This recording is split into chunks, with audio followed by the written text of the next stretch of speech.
Құрметті қазақ елім, сіздерді бүгінгі келіп жеткен алғыс айту күнімен құттықтаймын. Отаным жерім мың алғыс, сенде туып, сенде өстім. Рахмет саған туған жер, алмасын бізден сен. Мезгілінің алғашқы мезгілі. Яғни алғыс айту күнімен барлықтарын құттықтаймын. Еңбегімен жүргенін аямайтын, барлық уақытын, барлық білімін, барлық махаббатын балаларға арнайтын тәрбиешілерге мың алғыс білдіремін. Ұстаздар, сіздерге еңбектеріңіз бен еңбектеріңіз үшін шәкірттік алғысымызды білдіреміз.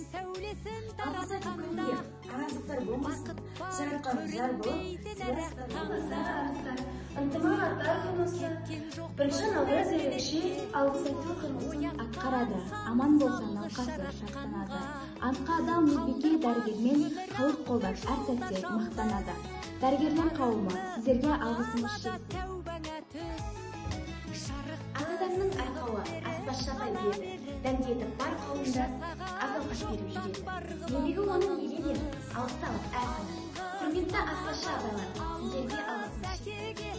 Алғыс жас пен кәріге, алғыс бауырға, алғыс ауылға, алғыс елдің бәріне. Көрінсе тіршілікте күндестерің, жөн болар жылы жұмсақ тілдескенің.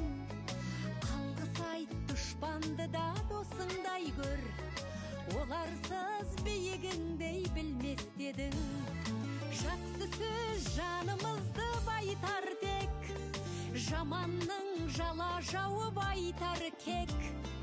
Сағаттай сырғып жатқан дүниеде, алғысың алғыс болып қайтады тек.